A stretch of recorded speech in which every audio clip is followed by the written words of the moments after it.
And so I just kind of wanted to take a look at that. We put a lot on practice. We put a lot on practice.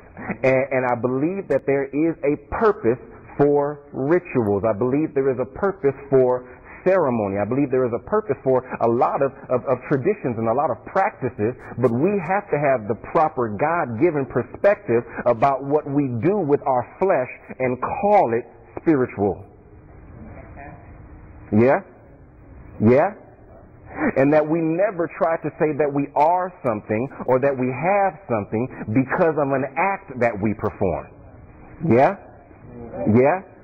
Many acts, many rituals, many ceremonies can be, probably should be, an indication of what we have and who we are.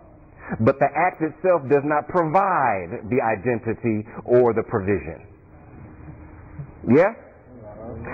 We made reference to the letter that was written in Acts. And one thing I want to take a look at is Acts 15. And again, look at this more topically. This whole thing about circumcision for the Gentiles was huge.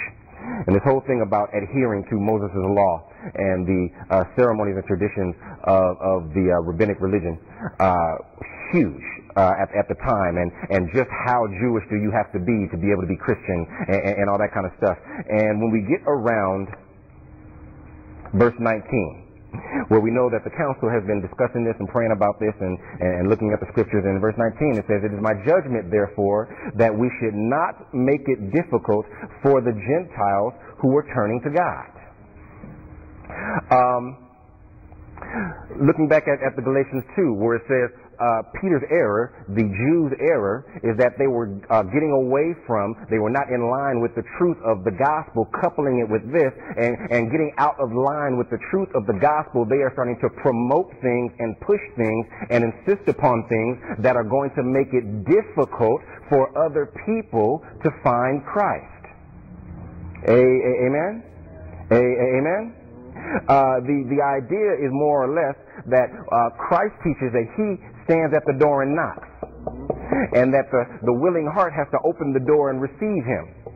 But that we start teaching, here's this hoop and here's this hurdle. And when you jump through this hoop and hurdle, then you can make your way to my God. Amen? Amen? And that the difficulty that they are adding to Gentiles finding Christ is that they are putting on all of these other provisions that God never said were provisions to become his child. Now, the thing about circumcision in particular is that circumcision did not stop because Jews became Christians. The act of circumcision continued. Jews turned Christian, and I mean Jews who really turned Christian, not Jews who turned Christian and remain loyal to Judaism.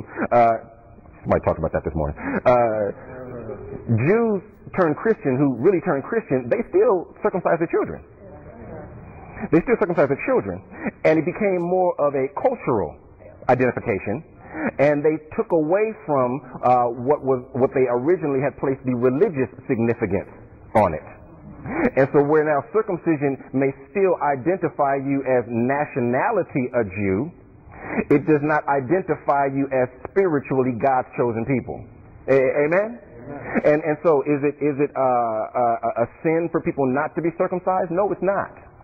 It does not have the religious significance that it may have once had. Is it a sin for a person who follows Christ to circumcise? No, it is not. But don't try to place on it the religious significance that you know does not belong there. Right. Amen? And don't try to have this subset of Christianity where we have the circumcised Christians who are better and holier and really more God's children than the uncircumcised Christians. You know, we like to do that sometimes in our fellowship. Everybody's a Christian, but some of us are really Christian. We can't have those kind of things going on. Amen? Amen? Amen?